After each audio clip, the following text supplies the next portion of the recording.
गरुड़ पुराण का पहला अध्याय। प्राचीन समय की बात है कि नैमिषारण्य क्षेत्र में शौनक आदि ऋषियों ने अनेक महर्षियों के साथ 7000 वर्ष पर्याप्त चलने वाले यज्ञ को प्रारंभ किया था, जिससे उन्हें स्वर्ग की प्राप्ति हो सके। नमस्कार दोस्तों, आप सभी का हमारे चैनल पर स्वागत है। ऐसी और वीडियो देखने के लिए चैनल को सब्सक्राइब और वीडियो को लाइक करें।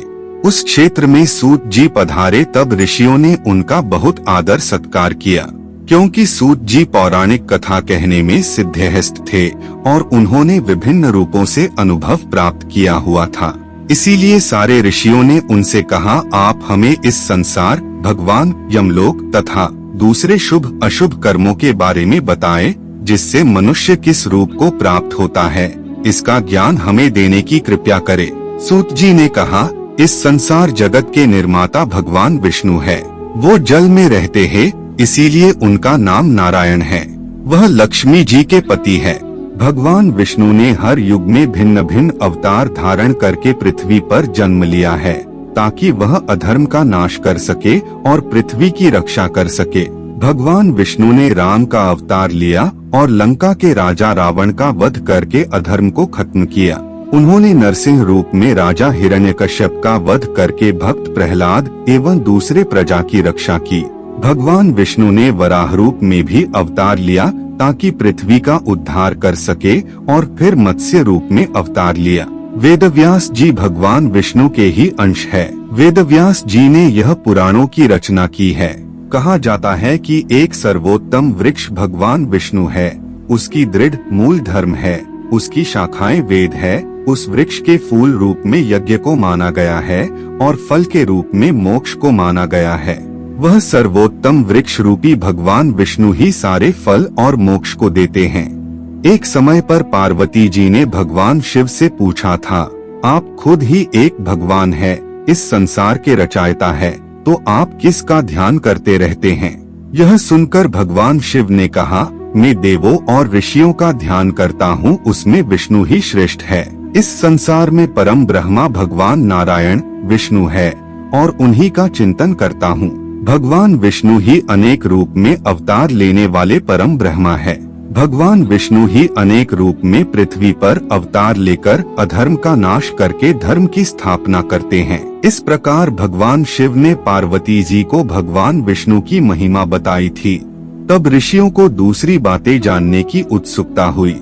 ऋषियों ने सूत जी से कहा, हे प्रभु, आपने भगवान विष्णु के श्रेष्ठता के बारे में हमें जो भी ज्ञान दिया वह अत्यंत भयमुक्त करने वाला ज्ञान है। इसके अतिरिक्त आप हमें यह बताइए कि इस सृष्टि में आने के बाद भोगने वाले दुख और कष्ट को नाश कैसे किया जाता है। कृपा करके इसका उपाय हमें बताइए। आपके पास इस लोक एवं परलोक के दुखों का निवारण करने का ज्ञान है। हम यह जानना चाहते ही है कि यमराज के मार्ग तक पहुंचने में मनुष्य को किस प्रकार की मुसीबतों का सामना करना पड़ता है। सूत जी ने कहा, एक समय पर गरुड़ जी ने भी ऐसा प्रश्न भगवान विष्णु से किए थे। उस समय भगवान ने जो भी ज्ञान दिया था वह ज्ञान मैं आप लोगों को दूंगा। यम का मार्ग बहुत कष्ट वाला है, किंतु आप अगर अपने कल्याण के लिए यह जानना चाहते हैं तो मैं आप लोगों को इसके बारे में बताता हूँ।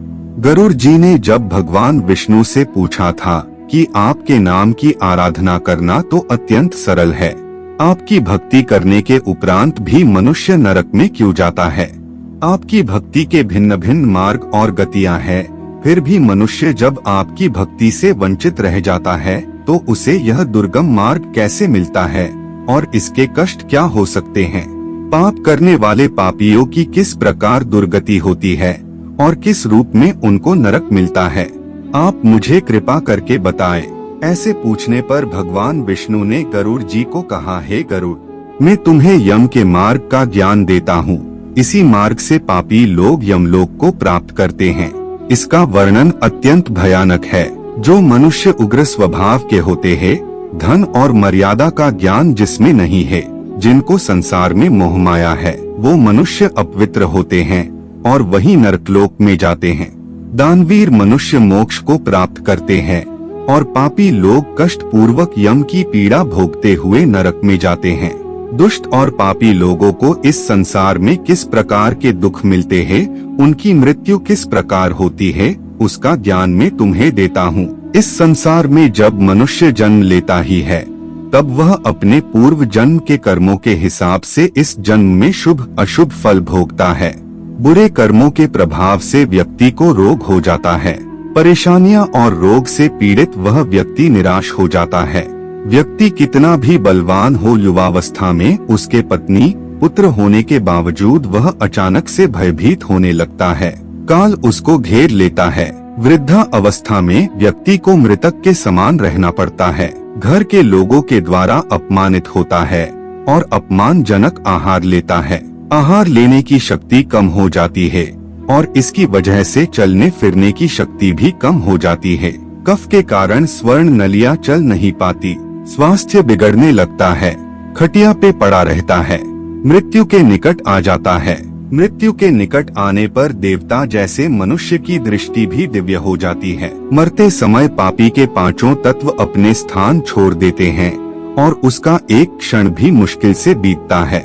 मनुष्य को इतनी पीड़ा होती है जितनी बिच्छू के काटने से होती है। यमदूतों के भय से उसके मुंह से जाग और लार गिरने लगती है। ऐसे ही पापियों के प्राण जब निकलते हैं तब उनको यमदूत मिलते हैं। यमदूत के लाल नेत्र होते हैं और मुख भयानक होता है। उस समय यमदूत अत्यंत क्रोधित होते हैं और उनके हाथ में पाश और दंड होता है और वह दांत को पिसते हैं। उनके मुख काले और नख विशाल होते हैं। उनको देखकर प्राणी भयभीत होकर मलमूत्र का त्याग करने लगता है। ऐसी अवस्था में जीव शरीर से निकल जाता ही है और मोह में अपने घर को देखता है और उसी समय यमदूत उसे पकड़ लेते हैं। यमदूत उसे गले में रस्सी बांधकर ऐसे ले जाते हैं जैसे गुनहगार को सिपाही राजा के पास ले जाते हैं। वे यमदूत मनुष्य को मार्ग में नर्क के भयानक दुख और तकलीफों के बारे में बताते हैं और धमकियां भी देते हैं। यमदूतों की ऐसी कठोर वाणी को सुनता है और तड़पता है। भय से तड़पता वह मनुष्य अपने पापों को याद करते हुए उस मार्ग से जाता है। कुत्ते मार्ग में उसे काटते हैं। उस मार्ग में उसे खाने को खाना और पानी नहीं मिलता। सूर्य की तेज गर्मी में चलना पड़ता है।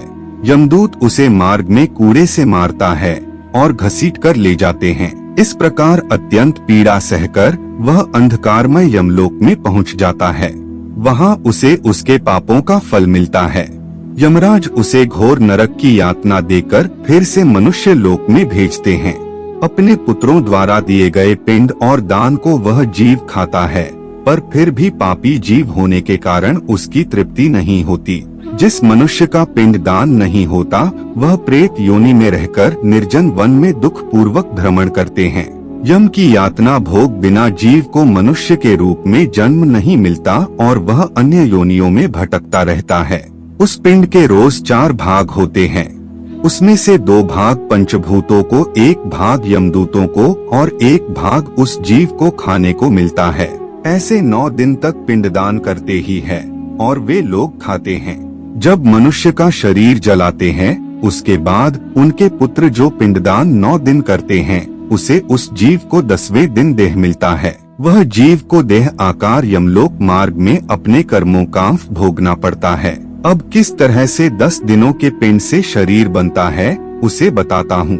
पहले दिन के पिंड से सिर, दूसरे दिन से गर्दन और कंधा, तीसरे दिन हृदय, चौथे दिन पीठ, 5वें दिन नाभि, 6ठे दिन कमर, गुदा, लिंग, भग और मांस के पिंड आदि बनते हैं। 7वें दिन हड्डी और 8वें 9वें दिन जांघ और पैर, 10वें दिन के पिंड से इस शरीर में सुख, सुंधा, तृषा की उत्पत्ति होती है। इस तरह पिंड से शरीर उत्पन्न होता है और फिर 11वें और 12वें दिन के श्राद्ध में 2 दिन तक भोजन करता है। 13वें दिन वह जीव यमदूतों से बंधा हुआ अकेला संसार में आता है। हे गरुड़, वैतरणी को छोड़कर केवल यमलोक 86,000 योजन विस्तीर्ण है। अब इस जीवन में रोज 24 घंटों में क्रमशः 247 योजन यमदूतों के संग निरंतर चलना पड़ता है। चलने वाले इस मार्ग के अंत में 16 ग्राम पड़ते हैं। उनको पार करके धर्मराज के नगर में वो पापी जीव पहुंच पाता है। उन सब नगर के नाम कुछ इस प्रकार है।